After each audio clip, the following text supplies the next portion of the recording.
오늘은 차트 이야기를 하겠습니다. 제가 차트를 쉽게 만드는 기본 원리부터 고급 테크닉까지 두 편으로 나눠서 이해하기 쉽게 전달드리겠습니다. 그럼 차트 기본편부터 바로 시작하겠습니다. 먼저 차트를 제대로 그리려면 데이터와 정보의 차이를 아셔야 합니다. 데이터와 정보의 차이가 뭐죠? 데이터는 가공하지 않은 사실 그 자체, 의미나 맥락 없이 존재하는 것이고요. 정보는 의도와 목적을 가지고 데이터를 가공한 것이죠. 의사결정에 도움이 되는 지식이라고 할 수 있습니다. 지금 보시는 슬라이드는 오늘 실습할 사례인데요. 어떤 회사의 2021년부터 25년까지의 매출액, 매출원가, 단기 순이익을 기록하고 있는 표입니다. 이 표는 데이터인가요? 정보인가요? 데이터죠. 사실 그 자체가 담긴 데이터입니다. 차트를 만든다는 것은 이 데이터를 기반으로 의도와 목적을 담아서 정보화를 해내는 거죠. 이해되시죠? 그 의도가 바로 이겁니다. 이 하단에 있는 텍스트요. 2025년도 매출액은 과거 4개년 평균 대비 1913억 원, 48% 성장했다라는 의도를 전달하고 싶은 거예요. 그럼 여러분 어떤 그래프를 그려야겠습니까? 항목 비교에 대해서 잠깐 알아보겠습니다. 항목 비교라는 건 A, B, C, 가나다라, 2021, 22, 23 이런 항목을 비교하는 게 항목 비교죠.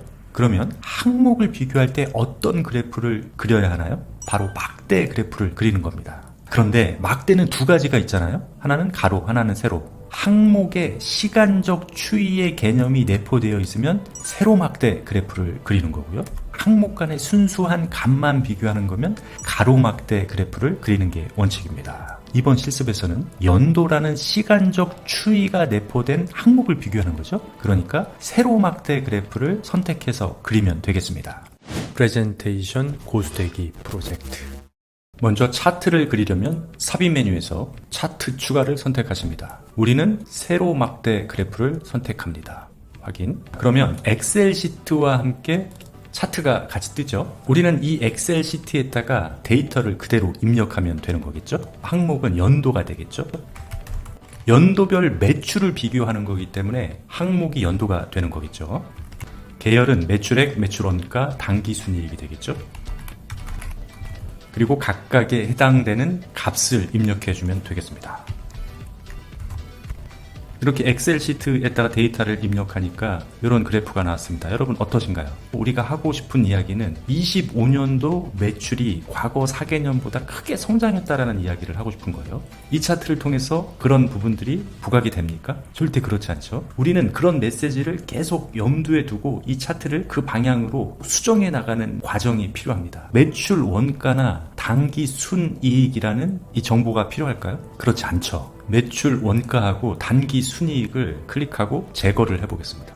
심플해졌죠? 범례는 삭제해도 무방하겠죠? 매출액의 수치를 직접 그래프 위에 얹혀주는 게 훨씬 더 직관적일 것 같아요. 레이블이라고 하잖아요. 차트 우측에 이 플러스 버튼이 나오는데요. 얘를 클릭을 하시고 데이터 레이블을 클릭하면 이렇게 수치들이 제시가 됐죠? 수치를 좀 더 키워주겠습니다. 개선되고 있어요. 좌측에 있는 축의 범위들을 보면 0부터 7천까지로 설정이 되어 있기 때문에 완만하게 차이가 나는 걸로 보이잖아요. 큰 편차를 보이려면 이 좌측에 있는 축의 범위를 줄여주면 좋을 것 같습니다.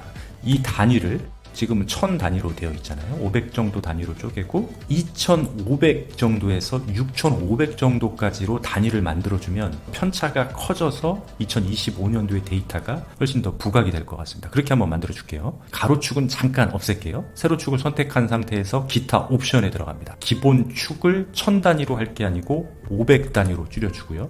최소값을 2500으로 하기로 했죠. 그리고 최대값은 6500으로 가겠습니다. 좌측에 있는 수치의 범위를 줄여주니까 편차가 크게 돼서 25년도의 매출이 아주 커진 것처럼 부각이 돼 보이잖아요. 좋아요. 점점 우리가 전달하려고 하는 메시지에 가까워지고 있어요. 근데 이 좌측에 있는 이 매출액 범위가 이 레이블이 이미 달려있기 때문에 굳이 필요 없을 것 같아요. 오히려 좀 더 혼선을 주는 것 같습니다. 그래서 차트를 선택하고 축에서 세로축 옵션을 없애주겠습니다. 그리고 각 연도 매출 그래프의 면이 좀 작은 것 같아요. 얘를 좀 더 넓혀주겠습니다. 얘는 차트를 선택하시고 우측 마우스를 눌러서 데이터 계열 서식으로 한번 가볼까요? 간격의 너비를 좀 더 넓게 해주겠습니다. 그리고 이런 수치들의 서체를 맑은 고딕에서 다른 서체로 바꿔주겠습니다. 몬세라트 미디움으로 바꾸겠습니다. 좋아요. 그리고 2025년도를 더 강조해주고 싶어요. 첫 번째는 크기로 강조를 했고요. 두 번째는 색상으로도 강조를 할 수 있겠죠. 그냥 이런 그레이 톤으로 만들어주고요. 2025년도만 선택을 하고 2025년도에 매출이 더 강조되겠죠. 그리고 텍스트를 좀 더 키워줍니다. 살짝 넓혀주겠습니다. 25년도의 매출액이 크게 성장했다라는 의미가 계속 부각이 되고 있죠. 21년도부터 24년도까지의 평균 매출을 구해서 과거 4개년 대비 얼만큼 성장했다라는 의미를 만들어주면 더 좋을 것 같습니다. 화살표를 그리고 이렇게 돌려주고요. 자, 도형 서식에 가셔서 그라데이션 채우기를 넣어주겠습니다. 투명도를 줘서 자연스럽게 빠지게 하고요. 그리고 평균 대비 1913억 원 48% 성장했다라는 메시지를 넣어줍니다. 차트의 제목이 어떻습니까? 우리가 보통 차트의 제목을 이런 식으로 뭉뚱그려서 넣거든요.